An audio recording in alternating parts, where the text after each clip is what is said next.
Hello, કેમ છો મિત્રો? આજે આપણે ત્રીજા ચેપ્ટરની અંદર આગળ વિદ્યુત ઉપકરણ જે વિસ્ટન બ્રિજ આપણે લાસ્ટ લેક્ચરમાં ભણ્યા હતા એ વિસ્ટન બ્રિજની પ્રેક્ટિકલ એપ્લિકેશન, વિસ્ટન બ્રિજ કેવી રીતે અમલમાં આવે છે એ પ્રેક્ટિકલી આપણે આજે ભણવાના છીએ, જેનું નામ છે મીટર બ્રિજ. જે એક રીતે જુઓ તો મીટર બ્રિજ જે છે એ વિદ્યુત ઉપકરણ છે. મીટર બ્રિજનો ઉપયોગ કરીને આપણે અવરોધ માપી શકીએ. આ મીટર બ્રિજ જે છે એ વિસ્ટન બ્રિજનો જે બેલેન્સ વિસ્ટન બ્રિજનો જે સિદ્ધાંત છે એના ઉપર કામ કરે છે. એ મીટર બ્રિજની આકૃતિ, એની અંદર કેવા ભાગો આવેલા છે, એ કેવી રીતે વર્ક કરે છે અને કેવી રીતે આ મીટર બ્રિજની મદદથી આપણે અજ્ઞાત અવરોધ છે એ મેળવી શકીએ, એની આજે આપણે ચર્ચા કરવાના છીએ. ઓકે, તો તૈયાર થઈ જાઓ, નોટ પેન કાઢી લ્યો. તો આપણે શરૂ કરીએ. Metre bridge.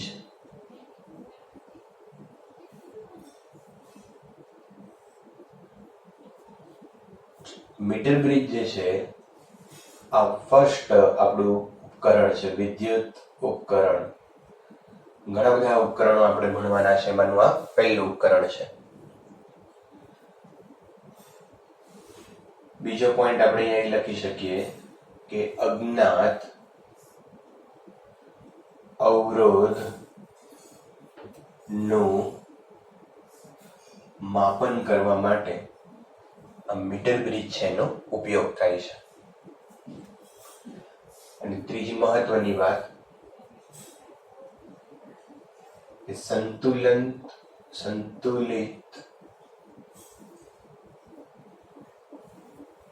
વિસ્ટન બ્રિજના સિદ્ધાંત પર કાર્ય કરે છે. સંતુલિત વિસ્ટન બ્રિજનો સિદ્ધાંત શું છે યાદ કરી લઈએ આપણે. કે અહીંયા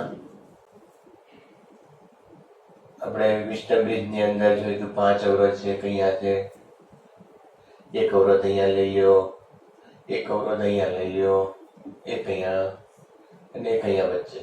ઓકે, અને એની સાથે અહીંયા બેટરી જોડી દો. હવે આને કહી દો R1, R2, R3 અને R4.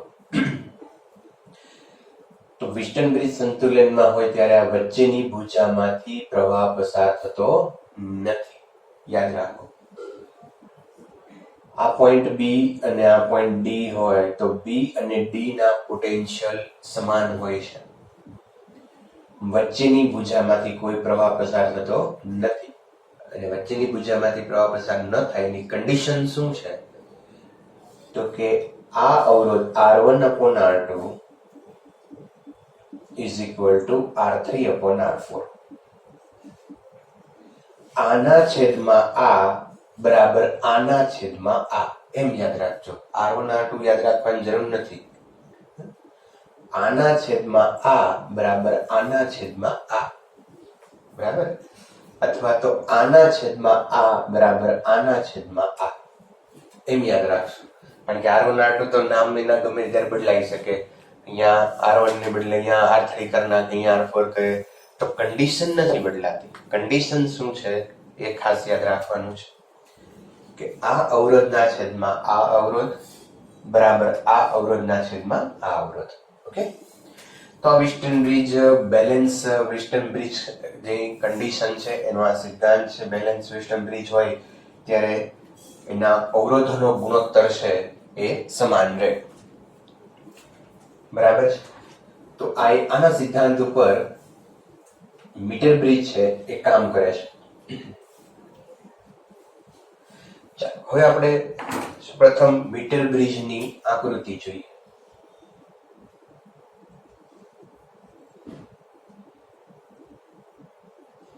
એમાંથી આકૃતિ ઉપરથી શોર્ટ ક્વેશ્ચનો પણ પૂછી શકાય, ખાસ ધ્યાન રાખજો. પ્રેક્ટિકલ પણ આનો છે, અને પ્રેક્ટિકલ તમે લોકોએ લાસ્ટ લેક્ચરમાં પ્રેક્ટિકલ આપણે મૂકેલો તો એ જોયો હશે. હજુ કદાચ જોવાનો બાકી હોય તો એ તમે જોઈ લેશો પ્રેક્ટિકલ એનો. તો અહીંયા વિસ્ટન બ્રિજની મીટર બ્રિજની અંદર એક ધાતુની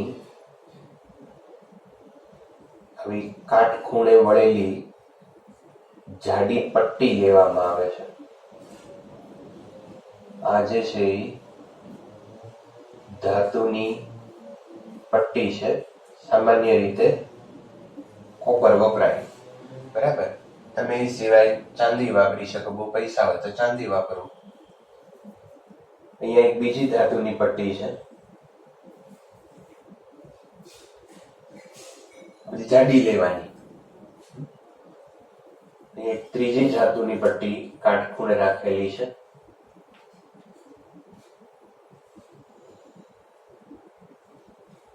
પ્રેક્ટિકલમાં તમે જોયું હશે.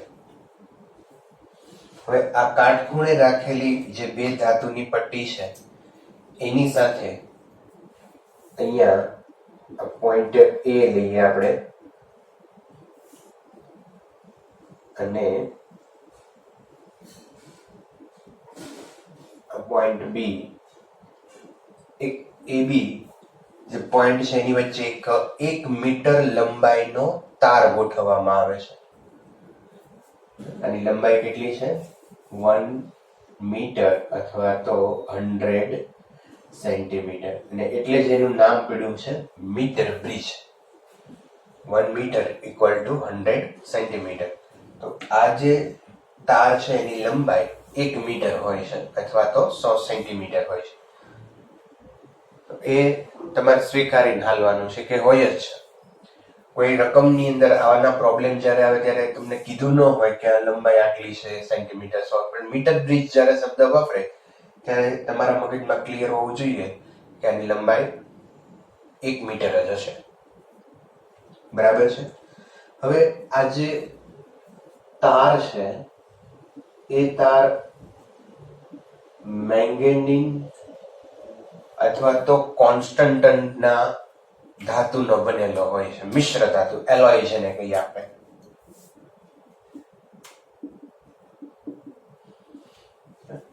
મેંગેનીન અથવા તો કોન્સ્ટન્ટ જેવી મિશ્ર જે ધાતુઓ છે એનો બનેલો. તેનું કારણ એ છે, તો યાદ રાખજો, આવા કારણો MCQ માં પૂછી શકાય. તો આ મિશ્ર ધાતુનો બનેલો છે એટલે તાપમાન સાથે તેનો અવરોધ બદલાતો નથી, બરાબર. તો આનો અવરોધ છે તાપમાન સાથે બદલાય નહીં, એટલા માટે અહીંયા એલોય કે મિશ્ર ધાતુ લેવામાં આવે છે. કારણ કે અવરોધ બદલાઈ જાય તો પછી આપણે જે વિસ્ટન બ્રિજની શરતો છે એ મેળવવામાં મુશ્કેલી થાય, અને બદલાતો અવરોધ હોય તો આપણે કેલ્ક્યુલેશન સરખી રીતે કરી ન શકીએ. એટલે કોન્સ્ટન્ટ આ તારનો અવરોધ કોન્સ્ટન્ટ રહે એટલા માટે બે ધ્યાન રાખેલા હોય છે. એક, તાપમાન જે સાથેનો અવરોધ ન બદલાય એટલે મિશ્ર ધાતુ લીધી હોય છે, અને બીજું કે આ જે તાર છે એનું આડછેદનું ક્ષેત્રફળ એ દરેક ભાગે સમાન હોય છે, એટલે સરખી જાડાઈનો હોય છે, ક્યાંક વધારે જાડો પાતળો એવી રીતે હોતો નથી. તો આડછેદનું ક્ષેત્રફળ એનું સમાન રાખવાનું અને આવા એલોયનો ઉપયોગ કરવાનો, કારણ તાપમાન સાથે એનો અવરોધ બદલાય નહીં એટલા માટે, બરાબર છે. ઓકે, હવે અહીંયા આ બે ગેપ છે. આ ગેપની અંદર અહીંયા એક અવરોધ મૂકવામાં આવે છે અને તમે નામ આપી દે, સપોઝ x કયો, y કયો, a કયો, b કયો, બરાબર. તો અવરોધ x અવરોધ છે, આ ગેપ કહેવાય. એની વચ્ચે એક રેઝિસ્ટન્સ મૂક્યો છે, અને આ જે અવરોધ છે એ જ્ઞાત અવરોધ છે, જાણીતો અવરોધ છે. અહીંયા તમે અજ્ઞાત અવરોધ પણ લઈ શકો.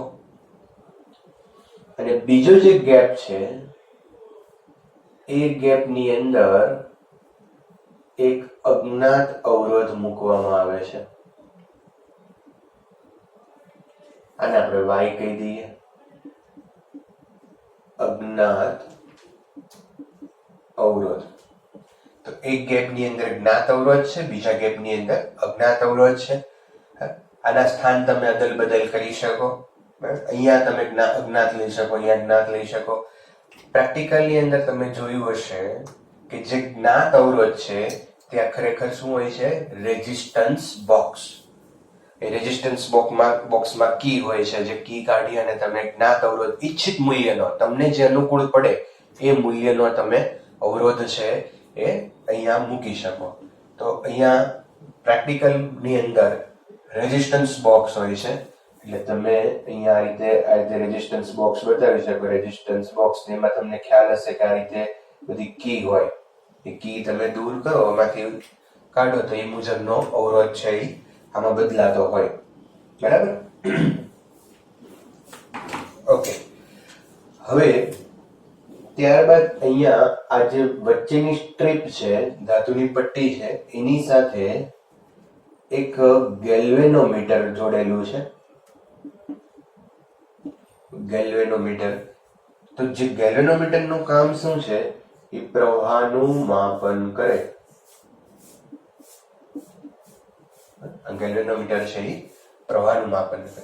અને ગેલ્વેનોમીટરનો જે બીજો છેડો છે એની સાથે એક જોકી જોડેલી છે. શું છે? જોકી. અચ્છા, જોકીને શું કહેશો તમે? જોકી એટલે શું?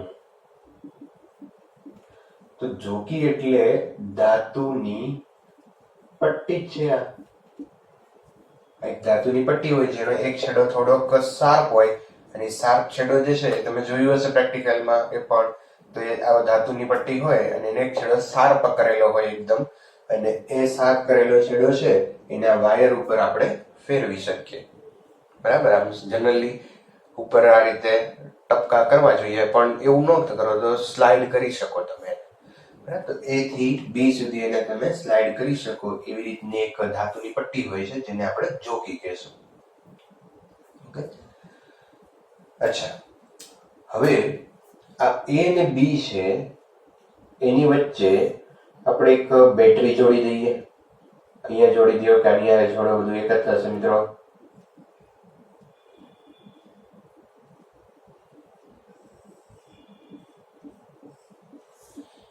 એક સ્વિચ અહીંયા રાખીએ.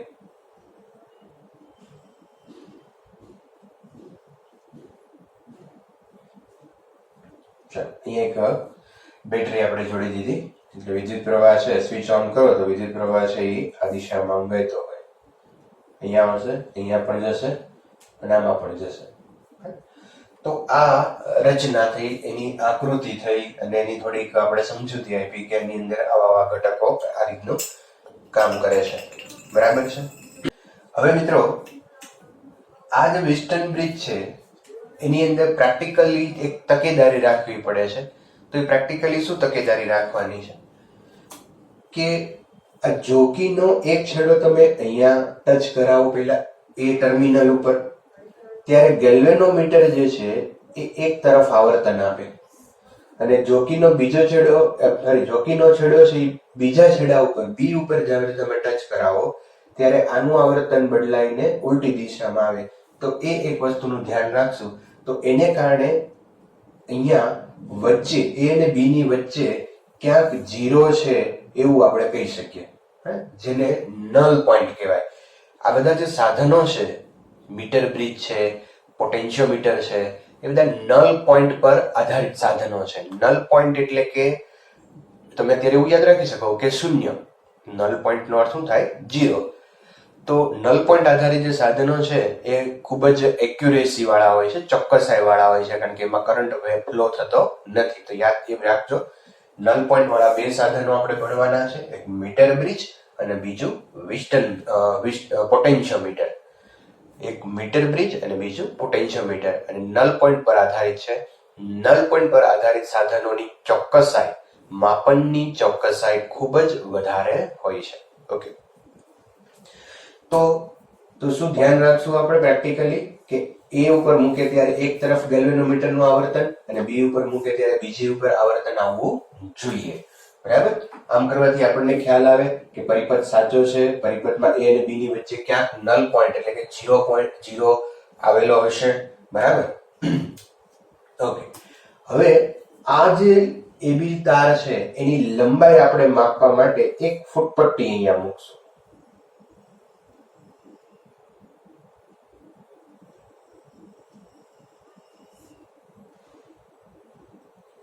બરાબર, ફૂટપટ્ટી છે એનો 0, પછી અહીંયા એના કાપા લખી દઈએ 1 2 3 4 5.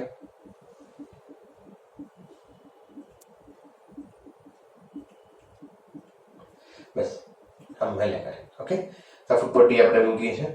જે તાર ઉપરની લંબાઈ આપણે માપવી હોય તો માપી શકીએ, માપપટ્ટી.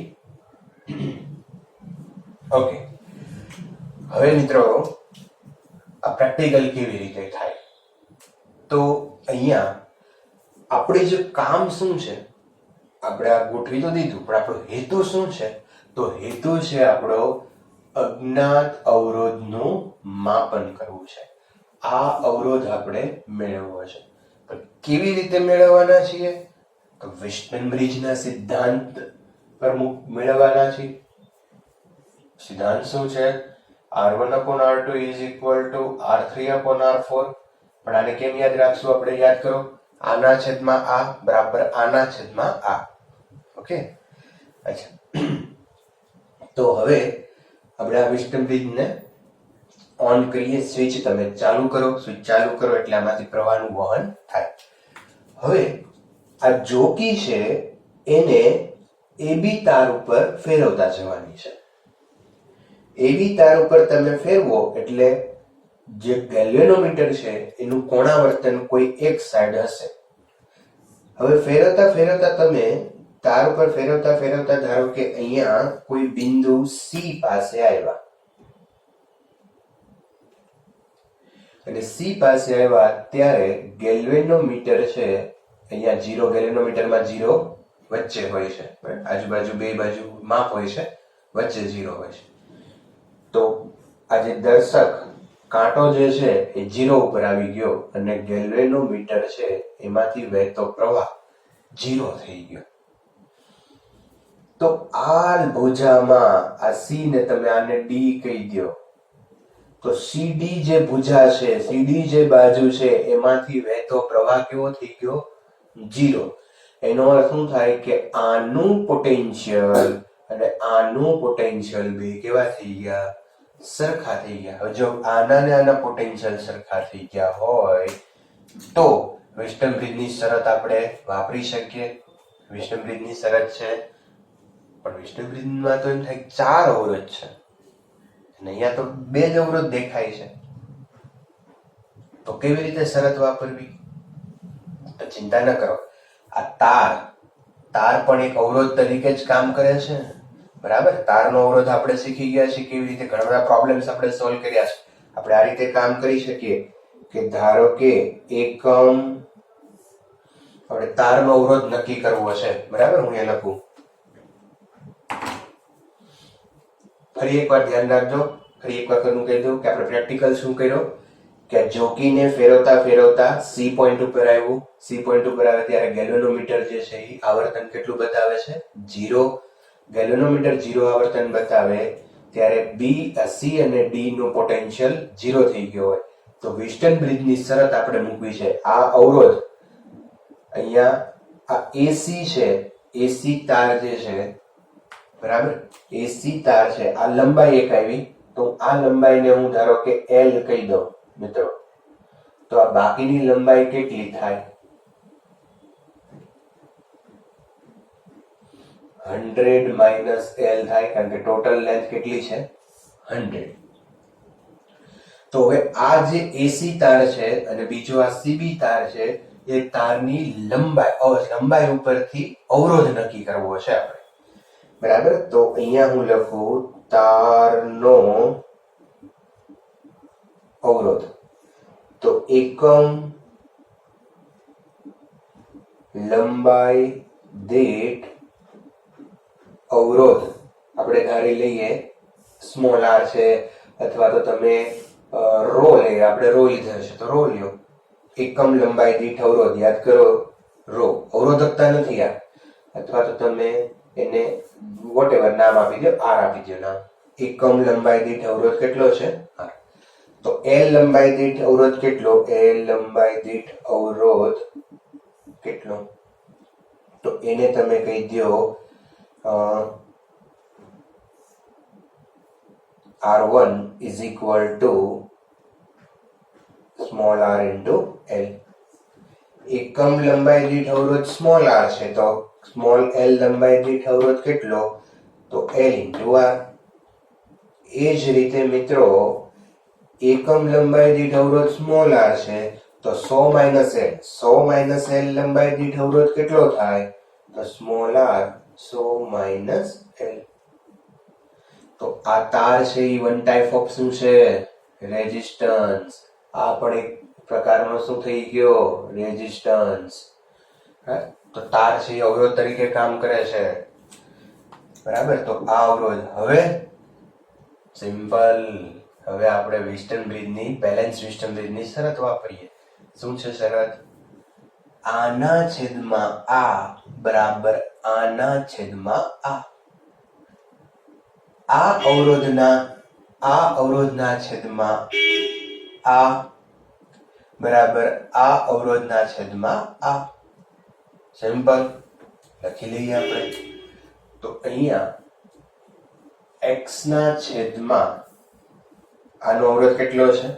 R1 અથવા તો RL. R1 લખીએ આપણે ઇઝ ઇક્વલ ટુ y ના છેદમાં R2. x ના છેદમાં R1 બરાબર y ના છેદમાં R2. ચલો R1 એટલે RL, x upon y કરીએ આપણે તો R1 upon R2 થઈ જશે. અને R1 એટલે શું છે મિત્રો? R1 એટલે LR અને નીચે small r into 100 minus L. તો RR કેન્સલ થઈ જશે તો x upon y is equal to L upon 100 minus L. હવે સમજો કે અહીંયા y કેવો છે? અજ્ઞાત. આ આપણે મેળવવો છે. હવે x જ્ઞાત છે, જાણીતો છે, રેઝિસ્ટન્સ બોક્સ વાળો છે. આપણે નક્કી કરી શકીએ કેટલો રાખવો છે. Okay, simple. તો અહીંયા x આપણે નક્કી કરી શકીએ. L લંબાઈ. લંબાઈ કેવી રીતે માપશે? ફૂટપટ્ટીથી. લંબાઈ કેવી રીતે માપવાની? ફૂટપટ્ટીથી. શેનથી માપો બીજું? આ ફૂટપટ્ટી મૂકી જ છે આપણે. તો A થી C ની લંબાઈ તમે ફૂટપટ્ટી ઉપરથી માપી લો તો C થી B ની લંબાઈ પણ તમને મળી જાય 100 માઇનસ 1. દરેક લંબાઈ છે અહીંયા આ છેડેથી જ માપવાની. A થી ધારો કે આ 40 હોય, L છે 40 હોય તો C થી B આ લંબાઈ કેટલી થઈ જાય? 60. 40 plus 60 that is 100. તો x upon y is equal to L upon 100 minus L. આ જાણીતું છે. આ બે તમે ફૂટપટ્ટીથી માપી લેશો તો y મળી જાય. ઓકે. તો આ રીતે તમે મીટર બ્રિજનો ઉપયોગ કરી અને અજ્ઞાત અવરોધ છે એ મેળવી શકો. ઓકે મિત્રો, આના ઉપરના થોડાક આપણે પ્રોબ્લેમ છે એ સોલ્વ કરીએ. તો બહુ સિમ્પલ પ્રોબ્લેમ લઈએ, પછી ટેક્સ્ટ બુકના બે પ્રોબ્લેમ લઈએ. તો ઝડપથી નોટ કરી લો. વિડીયો પોઝ કરો અને નોટ કરો. 1 2 3 4 5. ઓકે, મીટર બ્રિજ પર આધારિત થોડાક પ્રોબ્લેમ છે આપણે સોલ્વ કરીએ. તો ટેક્સ્ટ બુકમાં આપણે સ્વાધ્યાયનો 10મો દાખલો છે. મીટર બ્રિજના જે પહેલો ગેપ છે, આ ગેપની અંદર કોઈ એક અજ્ઞાત અવરોધ છે x. બીજા ગેપની અંદર એક અવરોધ છે y અને આ અવરોધનું મૂલ્ય છે 12.5 ઓહમ. બરાબર. અને અહીંયા આ જે ધાતુની સ્ટ્રીપ આપેલી છે, આપણને ખ્યાલ છે કે આ રીતે ધાતુની સ્ટ્રીપ છે, આ વચ્ચે ગેપ છે. બરાબર.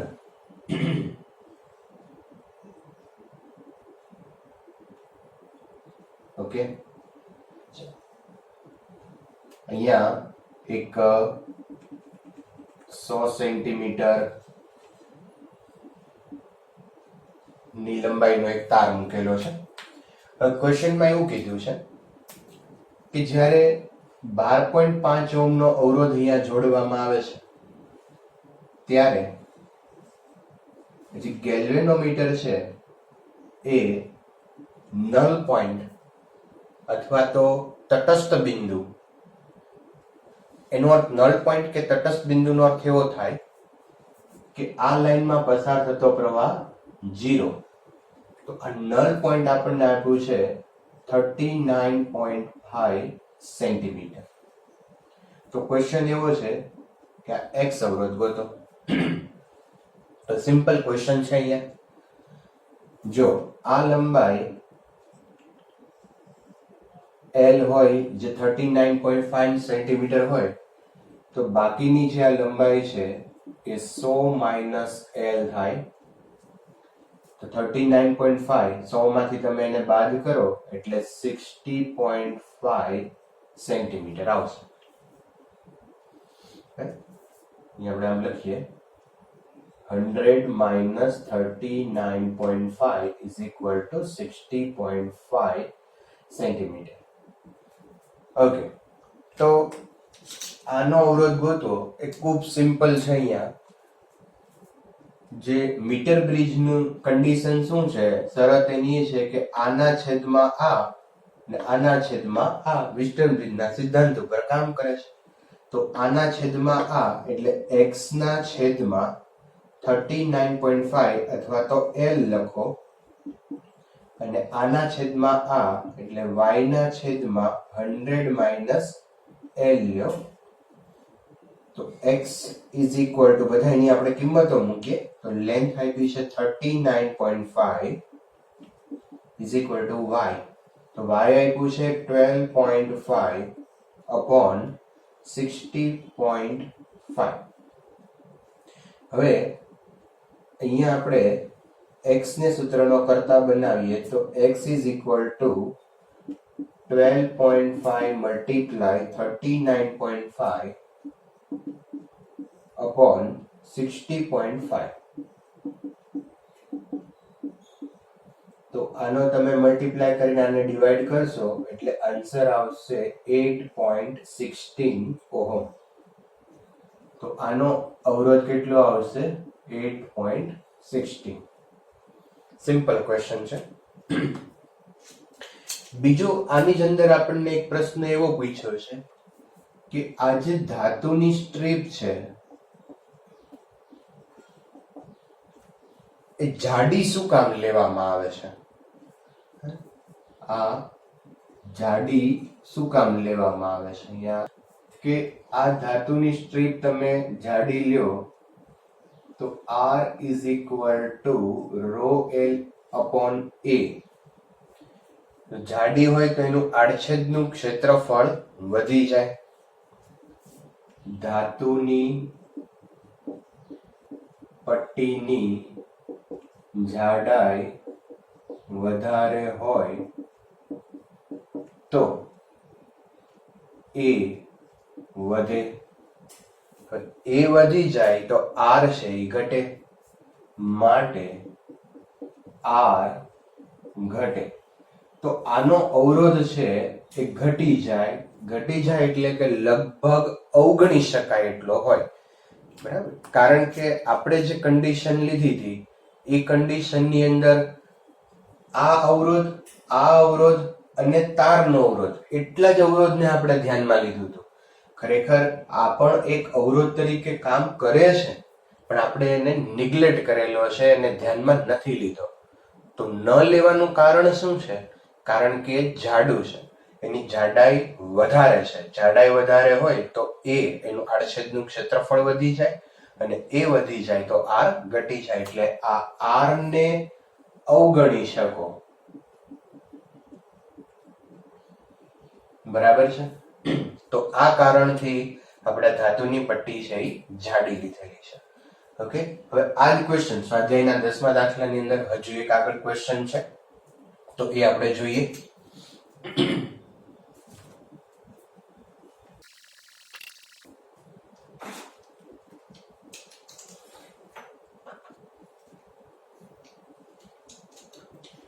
ચાલો હવે ક્વેશ્ચન એવો કીધો છે કે જો આ x અને y ના સ્થાન અદલા બદલી કરી દેવામાં આવે,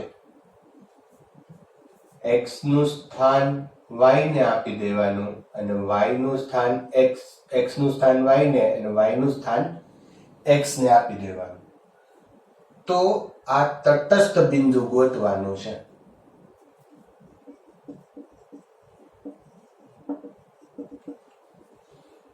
ખ્યાલ આવ્યો તમને?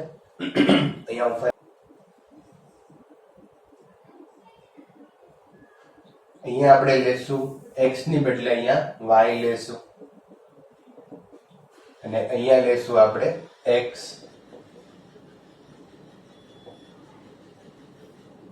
અને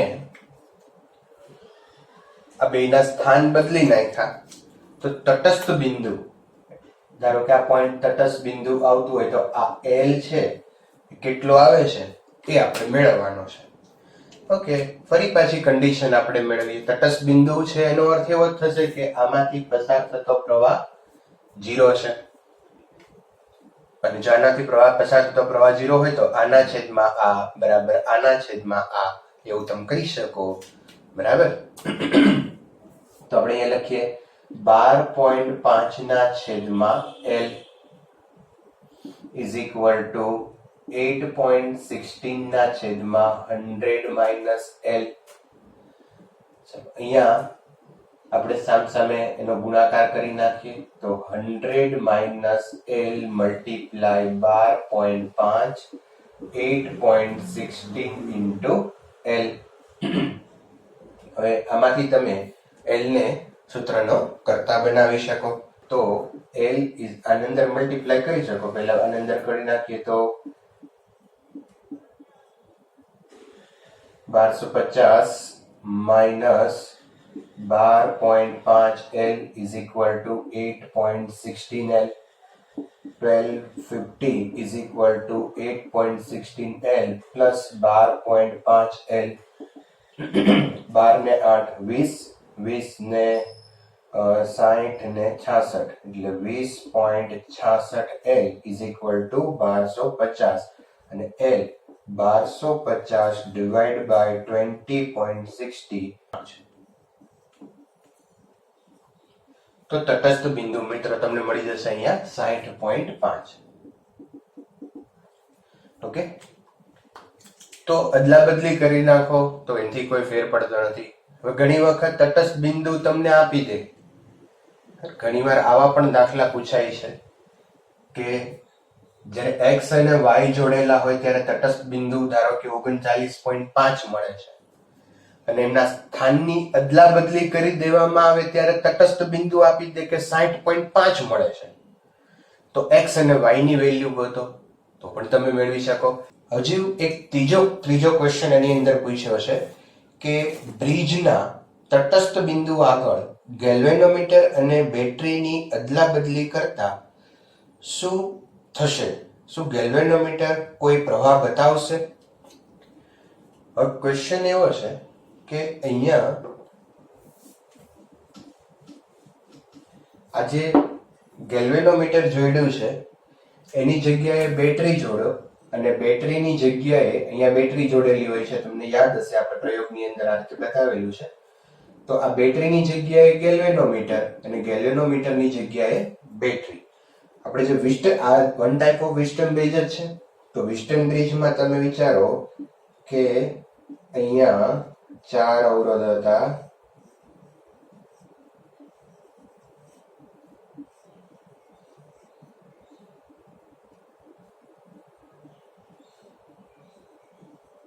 ઓકે.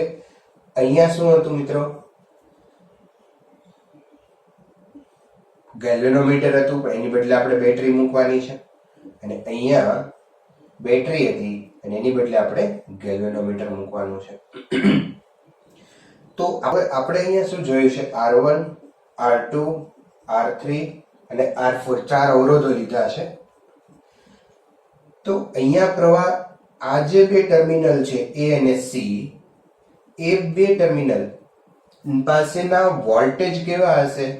V સમાન હશે, કારણ કે આપણે આ અવરોધો એવા પસંદ કરીએ છીએ કે કે વચ્ચેની ભુજામાંથી કોઈ પ્રવાહ પસાર થાય નહીં. તો આ અવરોધો એવા છે કે જેથી કરીને આ બે ટર્મિનલ, આપણે વાત કરી હતી એમ કે આ ટર્મિનલને તમે ધારો કે C કયો ને આને C કીધો છે તો આને D કયો, તો C અને D વચ્ચે વોલ્ટેજ છે એ સમાન હશે. તો અહીંયા આ બે ટર્મિનલ વચ્ચે વોલ્ટેજ સમાન હશે તો A અને C વચ્ચેથી કોઈ પ્રવાહ પસાર થશે નહીં. બરાબર, તો I is equal to 0 થશે. અહીંયા બેટરી તો કરંટ બતાવે, એનો કોઈ પ્રોબ્લેમ નથી, પણ એ કરંટ આ લાઈનમાં જશે, આ લાઈનમાં જશે નહીં. બરાબર, ગેલ્વેનોમીટરની લાઈનમાં પ્રવાહ જશે નહીં. અહીંયાથી કરંટ આવે, કરંટ આમ વયો જશે, એ આ માર્ગે ફરશે પણ આ માર્ગે જશે નહીં. એમ કરંટ છે અહીંયા જશે પણ આ માર્ગે જશે, આ જે માર્ગ છે અહીંયા જશે નહીં. તો ગેલ્વેનોમીટરની જગ્યાએ બેટરી અને બેટરીની જગ્યાએ ગેલ્વેનોમીટર કરી નાખો તો પણ કોઈ ફેર પડતો નથી, કારણ કે પ્રવાહ છે ગેલ્વેનોમીટરમાંથી પ્રવાહ વહેશે નહીં. ઓકે, તો સ્વાધ્યાયનો 10મો દાખલો થયો. હજુ આપણે આગળ આવા એક બે દાખલાઓ જોઈએ. ધારો કે અહીંયા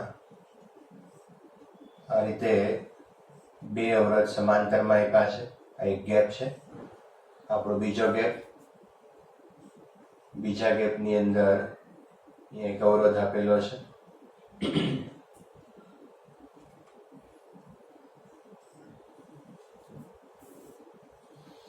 અહીંયા AC પોઈન્ટ, AB પોઈન્ટ આપણા કે જ્યાં તાર જોડેલો છે જેની લંબાઈ કેટલી હોય, 100 સેન્ટીમીટર.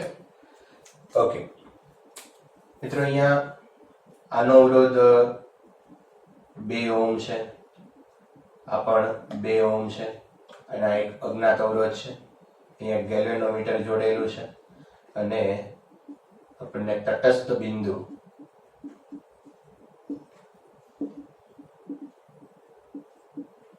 ચાલીસ સેન્ટીમીટર અંતરે મળે છે. તો આ X અવરોધ છે એ ગોતવાનો છે. સિમ્પલ. તો તટસ્થ બિંદુ છે એ હંમેશા એ છેડાથી જ લેવાનું છે. તો આ અંતર છે એ L અને આ થશે 100 માઇનસ L. તો આ અંતર આપણને આપેલું છે 40. તો મિત્રો આ અંતર થઈ જાય 100 minus 40 is equal to 60 centimetre. હવે આપણો સિદ્ધાંત આના છેદમાં આ. હવે આ બે જે છે એનો સંયુક્ત R ઇક્વિવેલન્ટ કેટલો થાય, તો કે આ બે સમાંતર જોડાણમાં છે. સમાંતર જોડાણમાં હોય અને સમાન મૂલ્યના અવરોધો હોય તો સમતુલ્ય છે એ અડધો થઈ જાય. તો આ બે નો સમતુલ્ય ઉપર ગુણાકાર નીચે સરવાળો એમ કરો તો વાંધો નહીં. બરાબર, તો આનો સમતુલ્ય થઈ જશે 1 ઓહમ. તો R ઇક્વિવેલન્ટ ના છેદમાં L is equal to X ના છેદમાં 100 minus L. ચાલો, R ઇક્વિવેલન્ટ આ બેનો સમતુલ્ય લેશું 1. અહીંયા L is equal to 40. X આપણે મેળવવાનો છે અને અહીંયા આવી જશે 60. ચલો, 0 0 કેન્સલ થઈ જશે અને 6 ભાગ્યા X is equal to 6 divided by 4. તો અહીંયા 4 છે એટલે 1.5 ઓહમ. તો X is equal to આવી જશે 1.5 ઓહમ. સિમ્પલ. હું એ જ દાખલામાં થોડોક ફેરફાર કરું. તો ફેરફાર શું કરું છું, ધારો કે આ 10 ઓહમ લઈએ આપણે અને આને હું કહી દઉં X અને આ તમે લઈ લો 1 ઓહમ.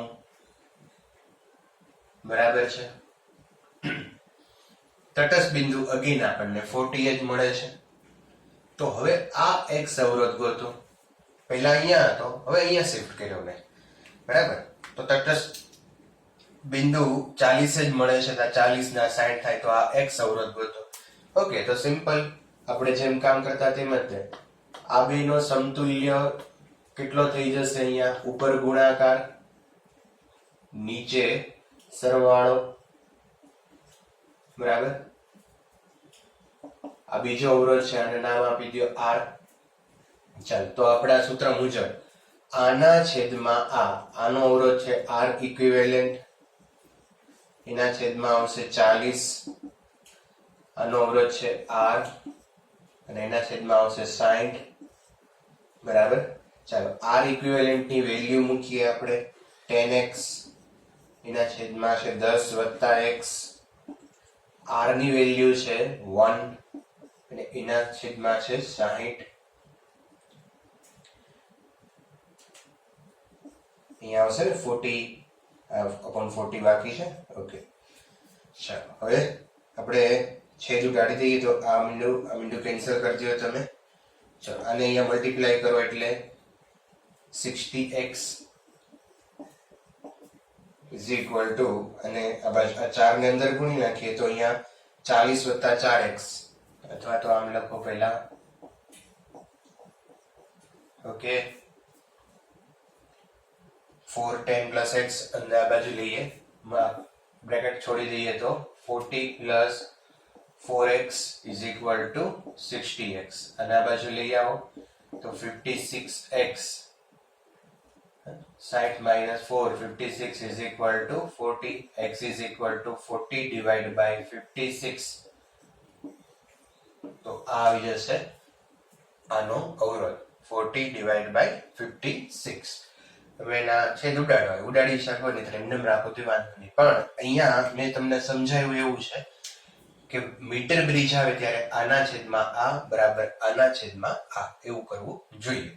હજુ થોડાક આમાં ચેન્જ આવે એવા ટ્વિસ્ટ હોય એવા દાખલાઓ લઈએ, ઝડપથી નોટ કરી લો, આગળ જઈએ.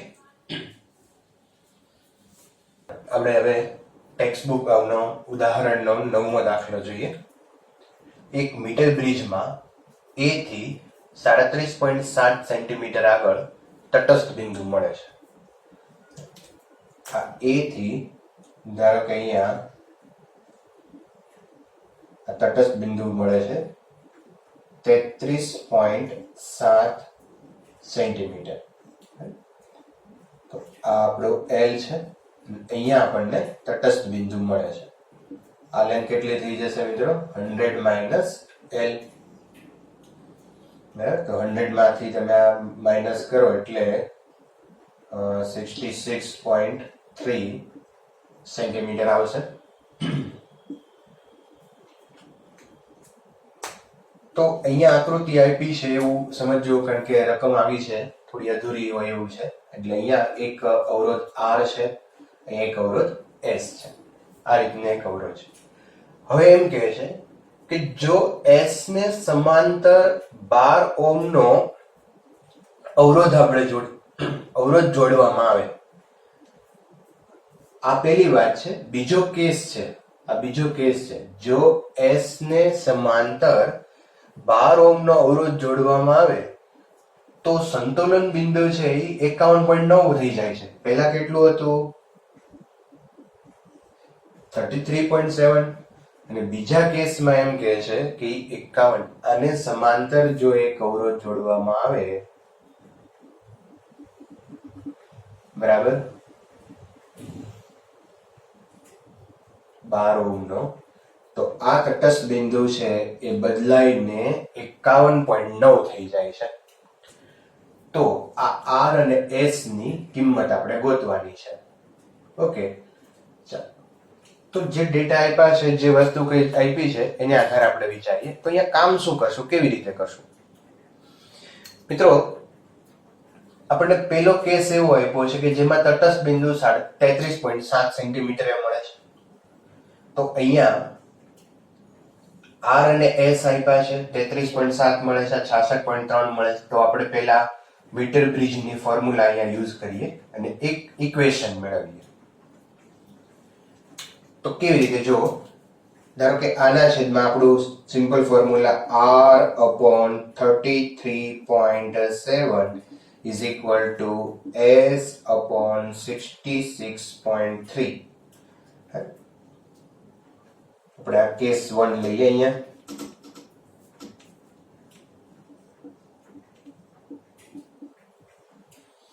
R upon 33.7 is equal to S upon 66.3. Okay, ચાલો R upon S કરીએ અહીંયા. તો r upon s is equal to 33.7 upon 66.3.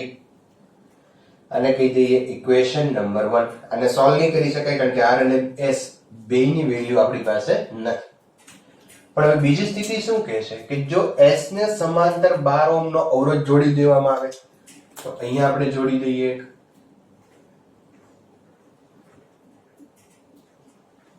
તો તટસ્થ બિંદુ ક્યાં મળે છે?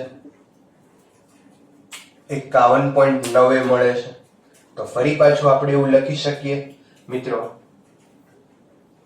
ફરી ફિગર ડ્રો કરવાની અહીંયા જરૂર, ચાલો દોરી નાખીએ આપણે ફટાફટ.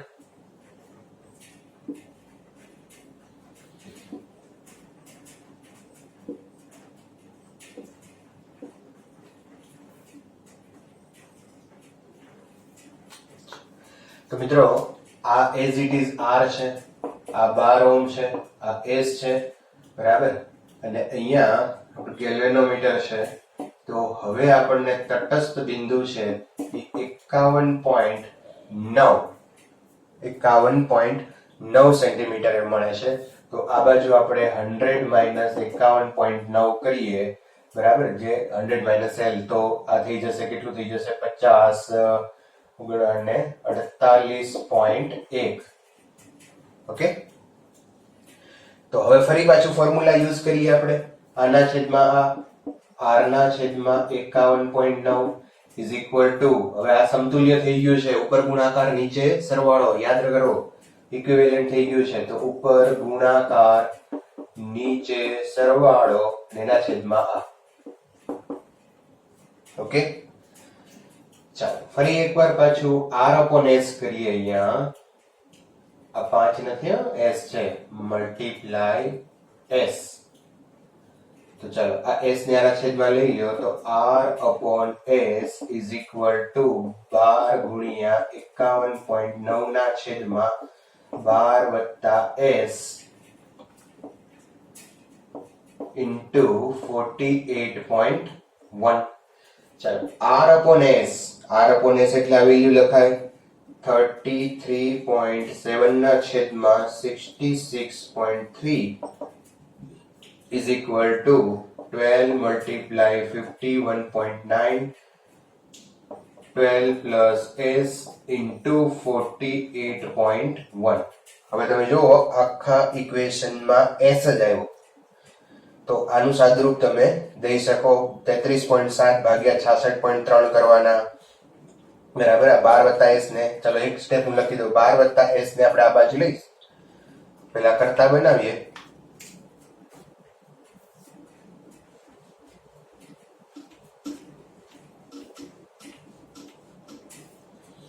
ચલો 12 વત્તા s એને આ બાજુ લઈ લ્યો તમે.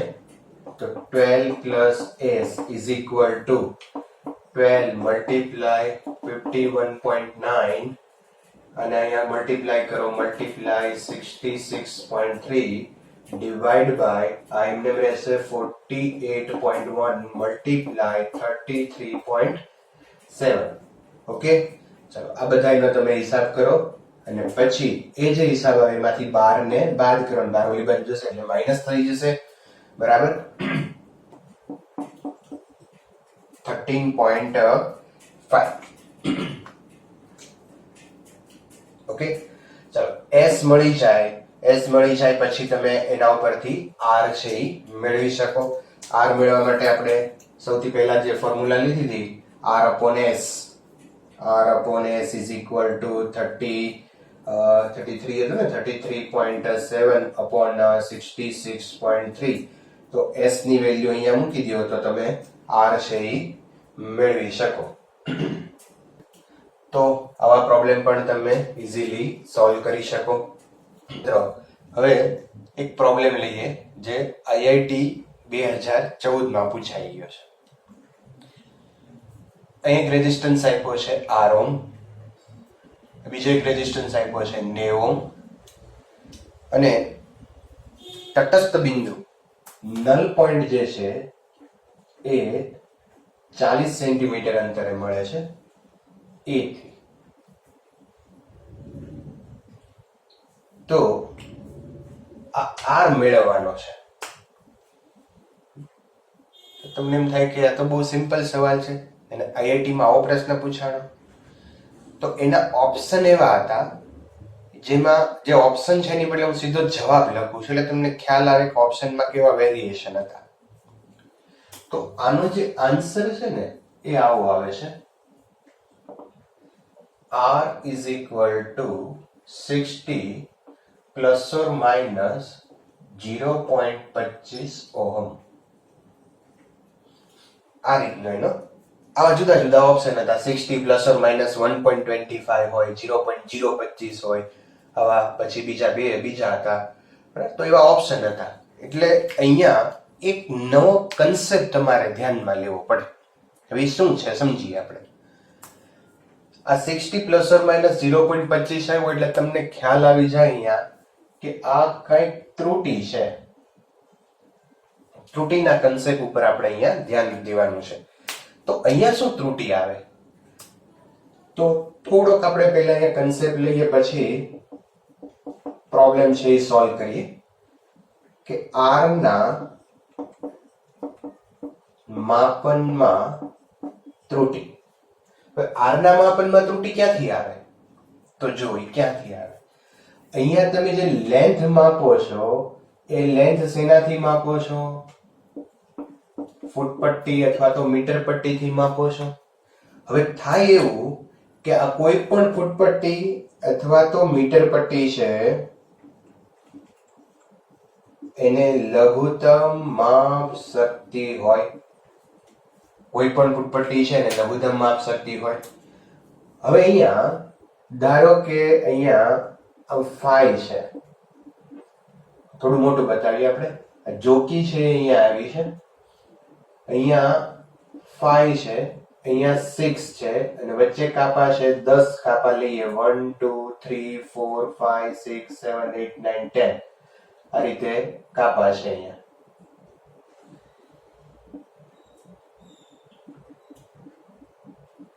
ઓકે. હવે જે આ જોકી છે અહીંયા આવી, બરાબર.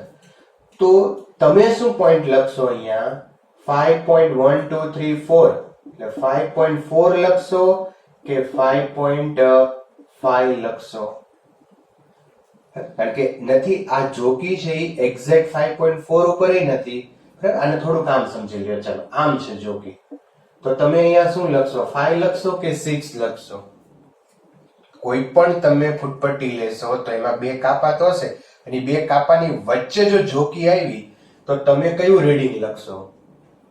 તો જો 5 લખશો તો પણ એરર આવી કહેવાય, 6 લખો તો પણ એરર આવી કહેવાય. મેક્સિમમ એરર કેટલી હોય? લઘુત્તમ માપ શક્તિ જેટલી હોય. જો ફૂટપટ્ટી હોય તો ફૂટપટ્ટીની અંદર એરર હોય 0.1 સેન્ટીમીટર, કારણ કે બે કાપા વચ્ચેનું મિનિમમ મૂલ્ય આટલું છે. તો ફૂટપટ્ટીમાં તમે 0.1 ની ચોક્કસાઈથી માપી શકો. 0.1 કરતા ઓછું માપન કરવું હોય તો કરી શકાય નહીં. તો ત્રુટિ ઉત્પન્ન થાય. એટલે તમારે ધારો કે અહીંયા 40 સેન્ટીમીટર છે, બરાબર. આ 40 સેન્ટીમીટર નો કાપો છે, પછી અહીંયા 40.1 છે, અને જો કે અહીંયા આવીને અટકી છે, તમે 40 બોલી દીધું, તો એનો અર્થ એમ છે કે આટલી લંબાઈ વધારે હતી, આમાં વધારે હતી, બરાબર. અને સામે 100 માઇનસ એલ કરશો એમાં ખરેખર ઓછું આવવું જોઈએ, તો ત્યાં એ નહીં થાય. એટલે અહીંયા 40 ની બદલે તમે 40 લઈ લીધું છે, જે ખરેખર તમારે 40 કરતા થોડુંક વધારે લેવાનું હતું.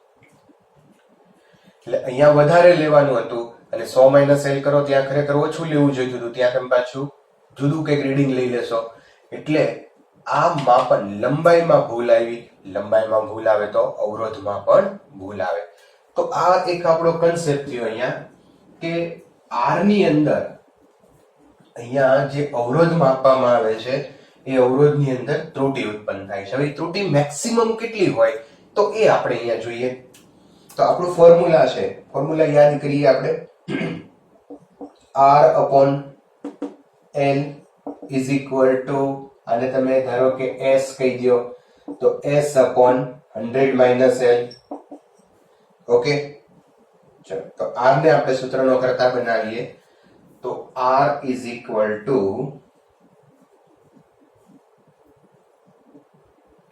ચલો આપણે r is equal to s upon l 100 minus l. Okay sorry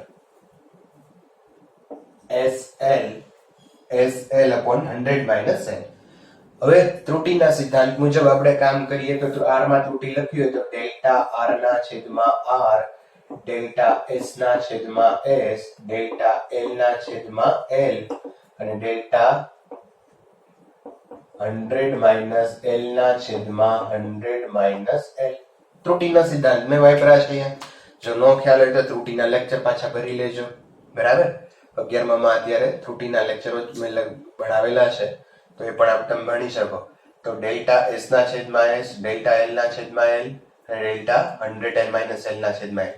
હવે મિત્રો જે ડેલ્ટા s છે અહીંયા s એટલે આપણે આને કીધું તો આ 90 છે, 90 એ તો ફિક્સ છે તો એમાં કોઈ ત્રુટિ આવશે નહીં. આની અંદર કોઈ ત્રુટિ હશે નહીં. તો r ની અંદર ત્રુટિ કેટલી થાય? ડેલ્ટા r ના છેદમાં r is equal to delta l ના છેદમાં l into 100 minus l upon 100 minus l.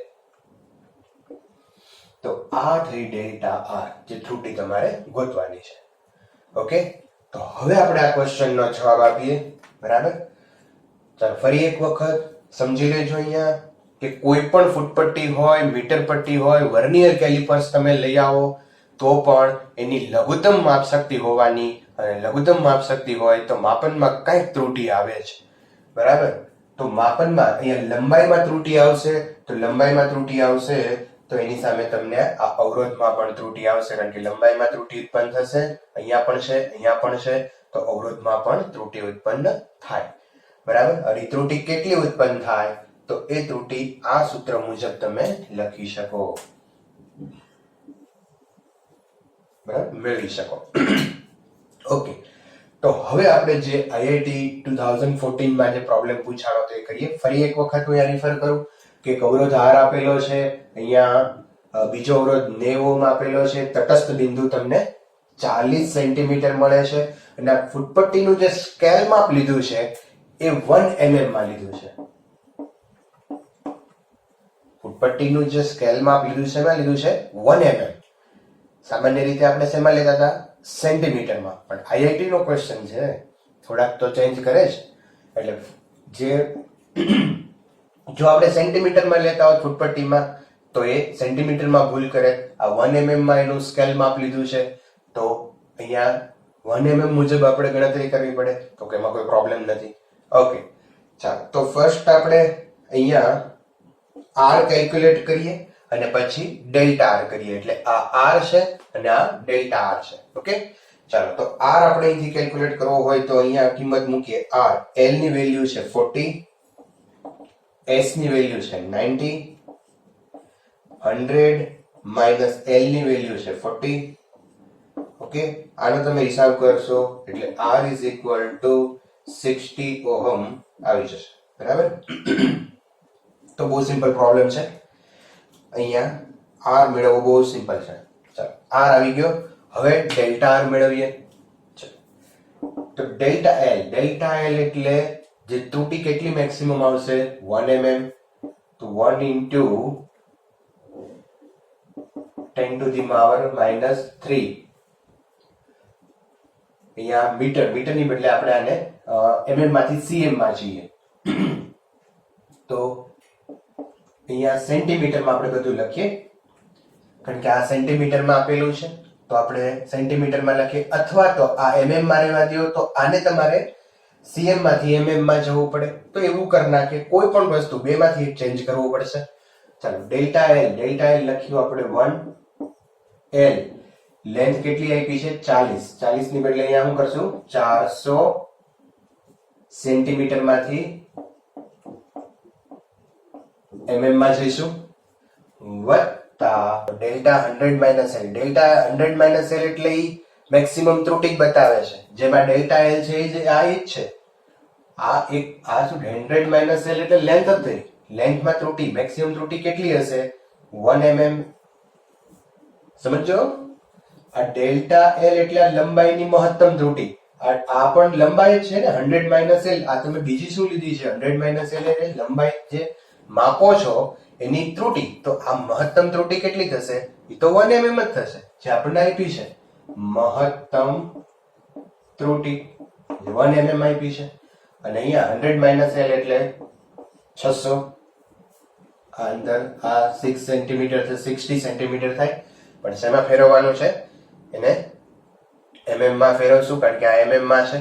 Okay, અને અહીંયા ડેલ્ટા આર નાના છેદમાં 60. ફરીવાર સમજજો, અહીંયા ડેલ્ટા આર mm, આર ની વેલ્યુ 60 આપણે લઈ આવ્યા છીએ. ડેલ્ટા એલ એટલે જે સ્કેલ માપ આપણને આપ્યું છે કે આની મહત્તમ ત્રુટી આ mm માં છે, એવું રકમમાં આપેલું છે.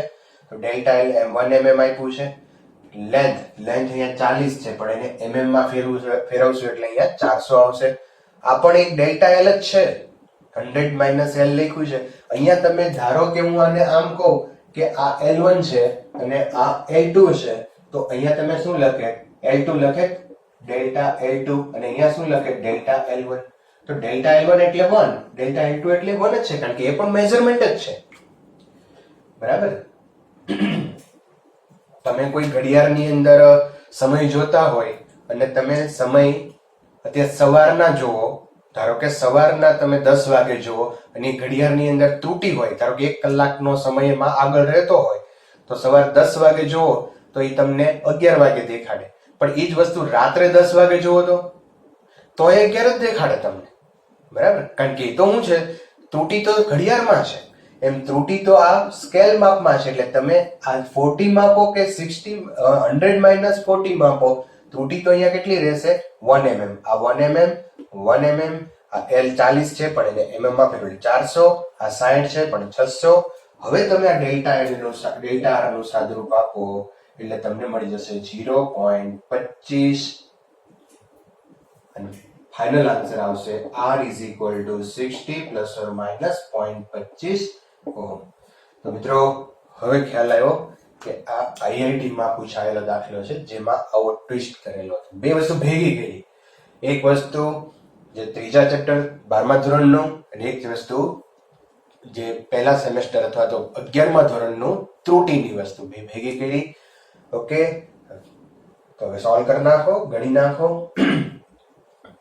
ચાલો, તો અહીંયા મીટર બ્રિજનું જે કાંઈ વર્ક છે એ આપણે પૂરું કરીએ. Okay, thank you, take care.